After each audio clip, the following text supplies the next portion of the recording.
upcoming video is concerning the new Stevens packs that we will be using hopefully in the next month or so.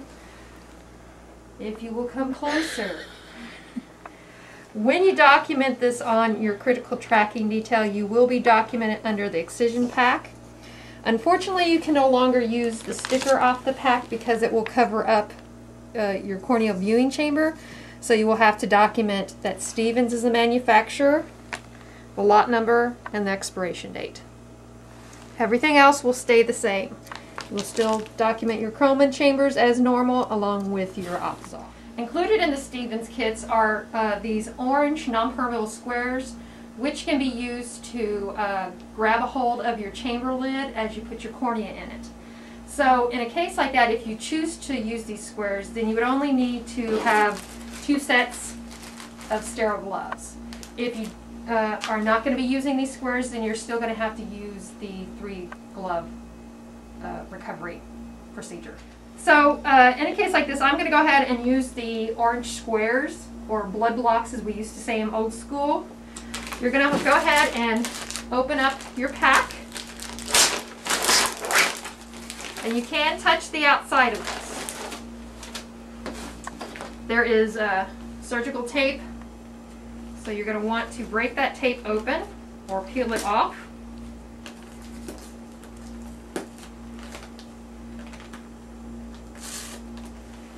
Okay, and then you're going to open your pack aseptically.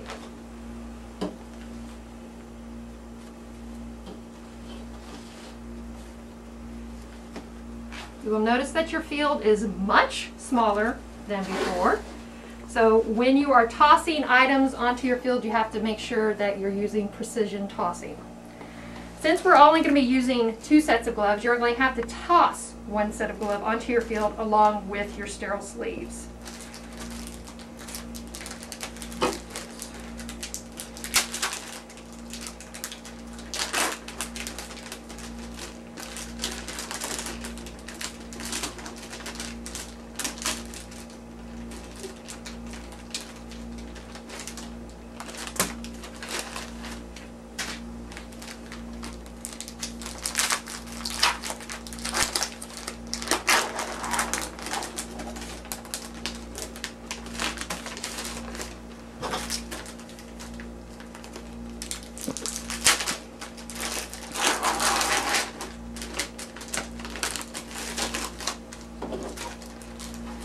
You will then open your... I'm now opening the chambers.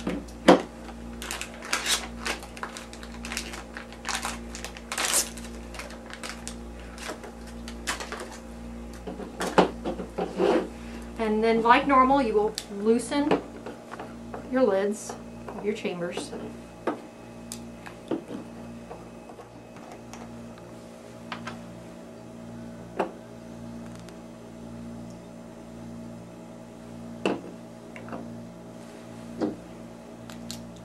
You will notice that I'm just lightly placing the lid back on the chamber. You do not want to screw that on because it will be making it very much harder when you're getting ready to put your cornea in your chamber.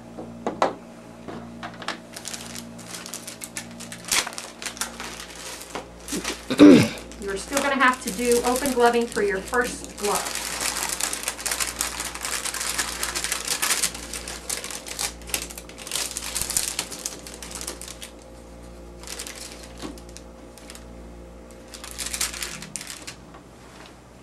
Then you're going to go ahead and start your sterile rub and hand washing procedure. I have now completed my sterile rub, so now I'm going to do the open gloving.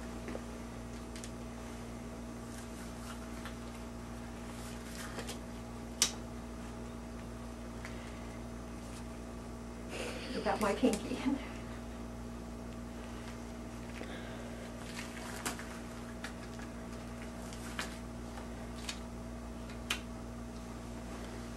Once you've gotten your first set of sterile gloves on, then you can go ahead and proceed with your sleeving.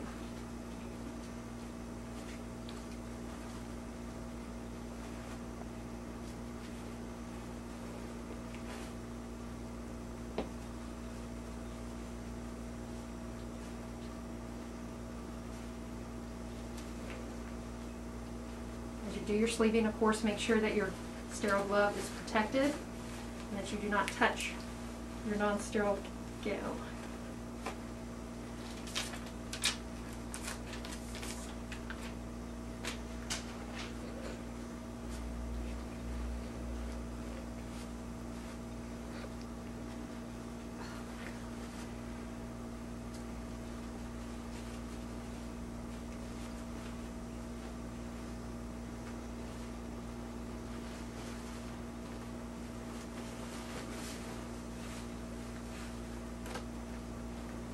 And you're ready to put on your second set of gloves.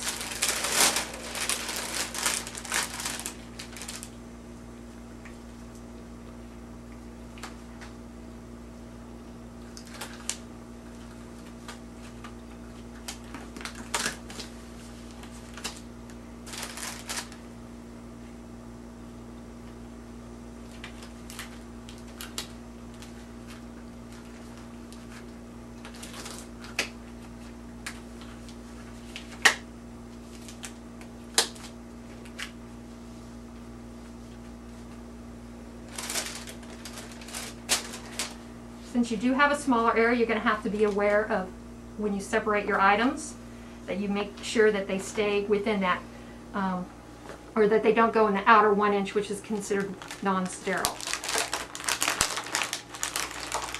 You'll notice that your tree find is now also, once again, located in this. And the instruments have changed a little bit. You're still going to separate outside versus inside, like normal.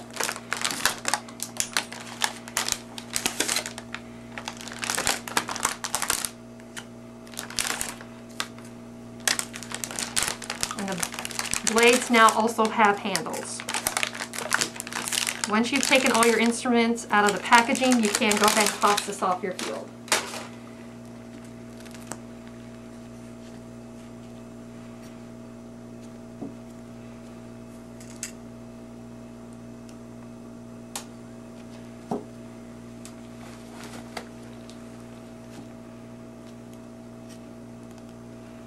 Currently, it looks like all of the forceps have teeth to them. So it's up to you to decide how you separate the inside versus the outside.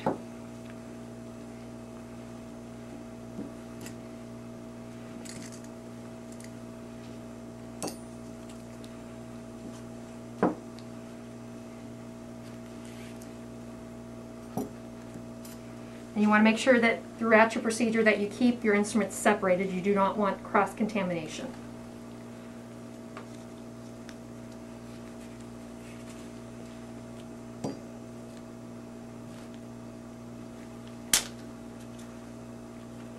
Once you've separated, now you're ready to drape your donor. The drape is either, there could be possibly either the same type of drape as we've been using, or you might have 2 single drapes. Okay, once you've excised your cornea, you're going to want to make sure that when you're setting up your field that your chambers are fairly near to your sterile field, because you want your cornea to be on the field if it falls rather than on the floor. Once you grab one of your non-permeable, now this is going to take some practice and getting used to, because as you can see it can be very hard to grab without compromising your gloves. So it might be a good idea, at least at first, to wear 3 sets of gloves until you get used to using these non-permeable. And then make sure and toss this off your field. Okay. Now I just did this as a triangle because when I used these before, that's how we used them, but you don't necessarily have to do it like this. If you want to, you can also just have it flat and lay it on there, like so. Just make sure that when you're putting the chamber lid back on, that this does not get caught. And of course make sure that once these are used that they are tossed off your field, because they are now considered compromised.